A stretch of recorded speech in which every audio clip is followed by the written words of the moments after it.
give up and you give in because you have your own expectations and your own timeline. God told me to tell you, you don't even have a problem with the process. People say, trust the process, trust the process. You don't have a problem with the process. You ain't tripping on the process. You tripping on God's timeline versus your timeline.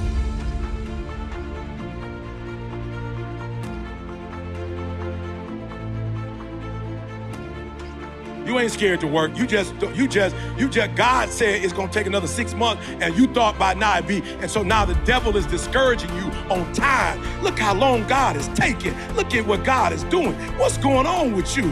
Why is it taking you 12 years to get a 4-year degree? Because God's cooking up something. Oh, come on, somebody talk back to me. Hey man, I tell people now, you tried that chicken, I said, I can't eat chicken no more. I can't eat fried chicken. These young folk, they cook fried chicken like the same day. They go get it, clean it, put it in the bag, they throw it right in the grease. I'm like, where they do that at? My grandma had a 3-day process with the buttermilk.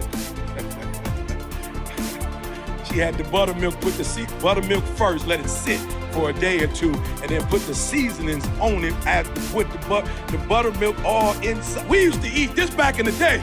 I don't know if y'all remember. We used to eat the chicken. I'm talking about the meat, the bones. We ate that whole joke. It was seasoned through and through. 2023, the skin is the only thing. The meat ain't even got no taste to it. I'm like, boo, take that back. You about to make me gain weight. I ain't even supposed to be eating this. This is sin. It don't even taste good. Bring back the buttermilk. But no, the buttermilk was before microwave. And I'm not talking about the microwave, I'm talking about the microwave mentality. The buttermilk was a problem. And so my grandma took her time. And I'm telling you, the problem right now is not the process. They say it's the process. It's not. I see what's wrong with you. You have a timeline, and when God doesn't meet your timeline, then that's when you start having mental and emotional challenges. Ain't nothing wrong with you.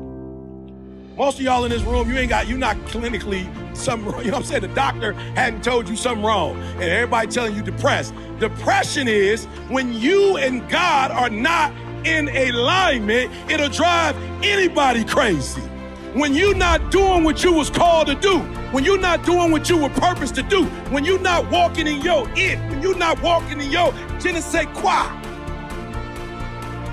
Anybody gonna go crazy when you working somewhere you ain't supposed to be working? When you somewhere at 40 hours you ain't supposed to be? When you're not accomplishing what you're supposed to accomplish? So where the devil has gotten most of you is, yes, you believe God, but you don't believe in God. Yeah, you believe he exists, but when he tell you something, your ambition is dry. There's another group, God told me, your ambition is taking you away from the will of God. You buying stuff not because it's the will of God. You buying it because you're trying to prove stuff to people. You got yourself into debt. So let's go. I want to show you.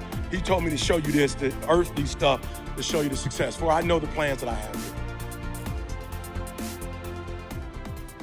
For I know the plans that I have for you. For I know the plans that I have for you. I'm just going to be honest here. Every part of my life, the parts that I'm super successful in are the ones that I know what the plan is and I stick with the plan. The ones where I know the plan, but I don't stick with the plan, I don't have the same results as the one I know the plan. My marriage is, like I always say, my marriage is messing up my life. That's why, because that's like the apex for me. Like that's where I start. So the other day, my wife wanted to go to Cleveland, and she was like, look, it's on Monday. And I was like, bet, well, if it's Monday or whatever, we'll just get up Monday and go. And she's like, no, I want to go Sunday. Like, I want to be in position. I don't want no accidents. I don't want nothing to stop. I got something I need to do, and it's so funny, Dave. I was like, bro, we going Monday. Now, I didn't say it out loud, but she saw my spirit. Like, we can go. She said Sunday, and I didn't go, yay, Sunday. Being real, I was running my own play. Sunday is NFL. I was running my own play. I'm like, the Lions finally winning, and you want to go, you want to leave.